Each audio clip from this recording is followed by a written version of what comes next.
Sorry sir வேண்டாம்.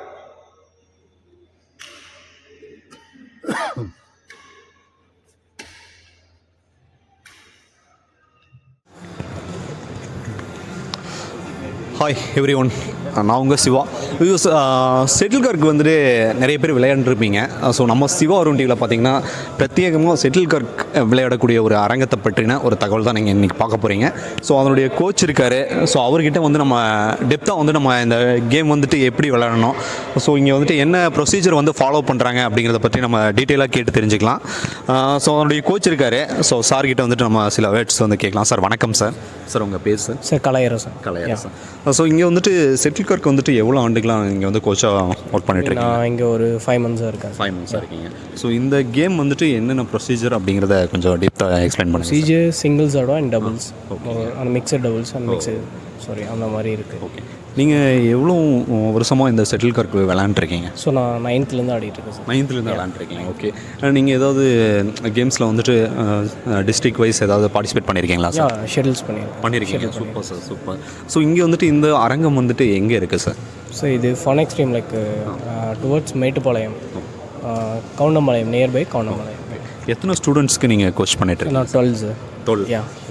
சரிங்க sir, இங்கே வந்துட்டு என்ன டைமில் இருந்துட்டு என்ன டைம் வரைக்கும் நீங்கள் கோச் பண்ணிகிட்ருக்கீங்க? சார் நான் 4:30 7:30 coaching and then extra playing வந்துட்டு ஒரு ½ hour அந்த மாதிரி கொடுப்பேன். மொரோவர் நான் 8:30 வரைக்கும். 8:30 வரைக்கும். சில்ட்ரன்ஸ்க்கு மட்டும்தான் இங்கே கோச் பண்ணிட்டுருக்கீங்களா, பெரியவங்களும்? சார் அடல்ட்ஸ் பண்ணிகிட்டு இருந்தேன். நான் மார்னிங் பண்ணிகிட்டு இருந்தேன் ஆக்சுவலி. ஸோ அவங்க வந்துட்டு இப்போ ஸ்டாப் ஆகிட்டாங்க, எல்லாம் அப்ராட் போயிட்டாங்க. ஸோ அதனால் இப்போ ஈவினிங் மட்டும் சில்ட்ரன்ஸ்க்கு மட்டும்.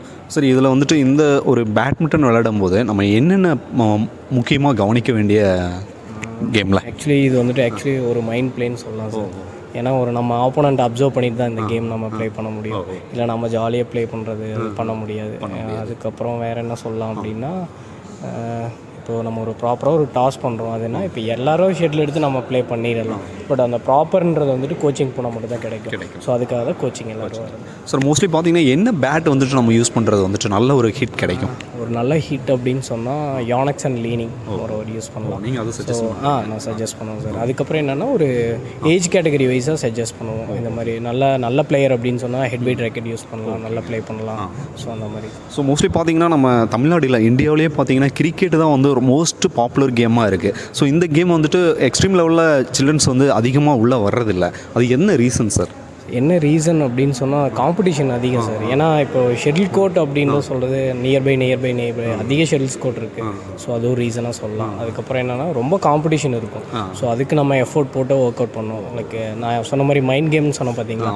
ஸோ இவனோட நம்ம ப்ளே பண்ணும்போது இதுக்கப்புறம் சொல்லிட்டு போயிட்டே தான் இருக்கும். அதோட ரிசல்ட் அப்படின்றது வந்துட்டு நமக்கு ஒரு 10 கேம் ஆனால் தான் நமக்கு அதோட ரிசல்ட் கிடைக்கும். ஸோ அந்த மாதிரி. ஸோ நீங்கள் சார் இப்போ நம்ம கண்ட்ரியை பொறுத்தளவுக்கு பார்த்தீங்கன்னா செட்டில் கார்க்குன்னு சொல்லிட்டு ஒரு சில பேர் தான் இருக்காங்க. ஸோ சாய்னா நேவால், அப்புறம் வந்து பார்த்திங்கன்னா அவங்க நேம் என்ன சார் ஸ்ட்ரைக் ஆகலை, 2 பேர் சாய்னா பிவி சிந்து.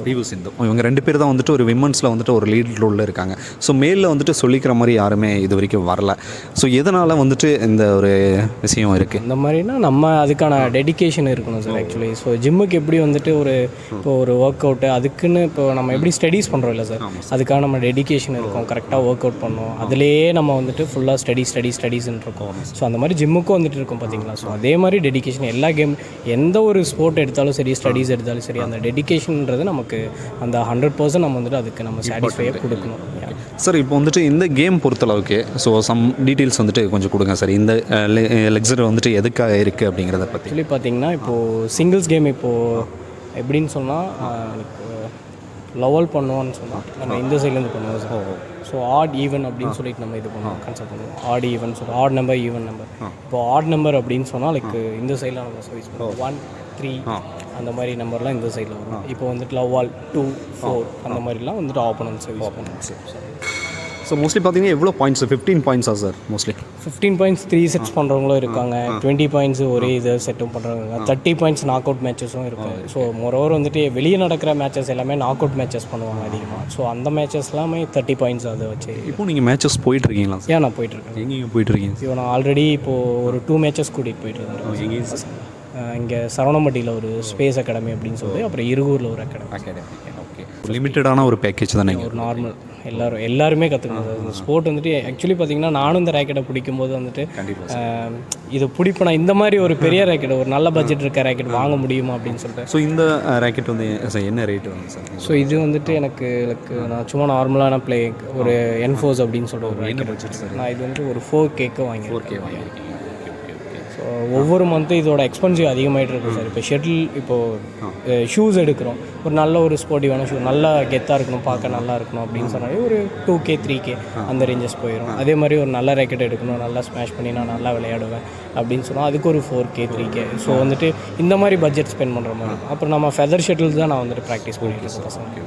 ஸோ அந்த மாதிரி மந்த்லி ஒன்ஸ் வந்துட்டு அவன் ஷட்டில் கார்க்கு வாங்கணும் அப்படின்னா ஒரு ஷட்டில் வந்துட்டு 1050 1100. ஸோ அந்த ரேஞ்சஸ் வந்துடுது.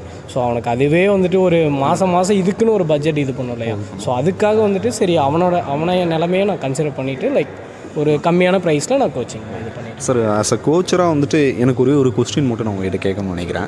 இப்போ இருக்கக்கூடிய சில்ட்ரன்ஸ் எல்லாருமே பார்த்திங்கன்னா மொபைலில் ரொம்ப அடிக்ட் ஆகி அந்த கேமில் அந்த கண்ணை வந்துட்டு அதுக்கு அடிக்ட் பண்ணிவிட்டு ஸோ ஃபிசிக்கல் ஒர்க் அவுட் வந்து சுத்தமாகவே இல்லாமல் இருக்காங்க.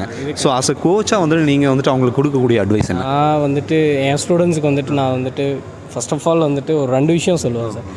கோர்ட்டில் கத்தக்கூடாது, சண்டை போடாதீங்க, அது ஒன்று சொல்லுவேன்.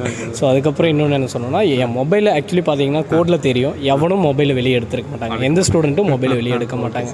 ஸோ மொபைல் உள்ளே கொண்டு வருவாங்க. ஏன்னா இப்போ இருக்க எல்லாருமே வந்துட்டு மொபைல்ன்றது வந்துட்டு எல்லா டைமே இருக்கிறாங்க. ஸோ அங்கே ஒரு மொபைல் இருக்குது சார், அது என்னோடய மொபைல்.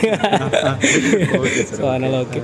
ஸோ இப்போ எப்படின்னா ஸ்டூடெண்ட்ஸ் வந்துட்டு மொபைல் எல்லாருமே இப்போ பப்ஜி, ஃப்ரீ ஃபயர் அது என்கிட்ட கேட்பாங்க என் ஸ்டூடெண்ட்ஸ். நம்ம அந்த ஸ்டார்டிங்கில் வந்துட்டு ஒரு 2 months பேக்கில் எப்படி பண்ணாங்கன்னா லைக் ஒரு நான் 1.5 மணி நேரம் 2 hours கோச்சிங் எடுக்கிறேன் அப்படின்னு சொன்னால் அந்த ஸ்டூடெண்ட் வந்து 2 hours இங்கே ஸ்பெண்ட் பண்ணுறதை விட அந்த ஒரு 15 minutes வந்துட்டு அதில் ஸ்பெண்ட் பண்ணால் தான் கொஞ்சம் எனக்கு ஹாப்பியாக இருக்குது அப்படின்னு சொல்லுவாங்க. ஸோ அதை நான் அவாய்ட் பண்ணோம் அப்படின்னா லைக் மொபைலில் கோர்ட்டுக்குள்ளே எடுக்காதீங்க. எடுத்தீங்க அப்படின்னா பேரண்ட்ஸ்கிட்ட நான் கம்ப்ளைண்ட். ஸோ அந்த ஒரு இது பண்ணேன். ஸோ அதுக்கப்புறம் வந்துட்டு அவங்களுக்கு பிடிச்ச மாதிரி நான் வந்துட்டு என்னை மாற்றிக்கிட்டேன். ஸோ ஒரு ஸ்டூடெண்ட்டாக நம்ம எப்படி ஸ்டூடெண்ட்டை பிஹேவ் பண்ணோம், ஸோ அந்த மாதிரி நான் ரூடாக இல்லாமல் ஒரு ஃப்ரெண்ட்லியாக இருக்கீங்க. ஸோ அதனால தான் என்கிட்ட இவ்வளோ ஸ்டூடெண்ட்ஸ் இருக்காங்க. இனி ஒரு சின்ன ஒரு கொஸ்டின் சார். இப்போ இருக்கக்கூடிய சில்ட்ரன்ஸ்க்கு நீங்கள் கொடுக்கக்கூடிய அட்வைஸ் என்ன? இப்போ இருக்கக்கூடிய சில்ட்ரன்ஸ்க்கு நல்லா படிங்க, எதுவாக இருந்தாலும் ஒரு டெடிக்கேஷனாக எடுத்துக்கோங்க. மேக்ஸில் எல்லோரும் வீக்காக இருக்காங்க, ஸோ அதை எல்லோரும் நல்லா பண்ணுங்கள். ஸோ நல்லா படிக்கணும், அதே மாதிரி ஸ்போர்ட்டும் சரி ஸ்டடீஸும் சரி எல்லாருக்குமே வந்துட்டு இம்பார்ட்டன்ஸ் கொடுக்கணும், கான்சன்ட்ரேட் இருக்கணும். ஸோ அது நல்லா ரெண்டுமே நல்லா பண்ணணும், உனக்குன்னு ஒரு ஃப்ரேமை உருவாக்கிக்கும். ஸோ அதுதான். சரிங்க சார், நிறைய விஷயங்களை எக்ஸ்பிளைன் பண்ணீங்க, பகிர்ந்துக்கிட்டீங்க. மிக்க நன்றி சார். Thank you so much.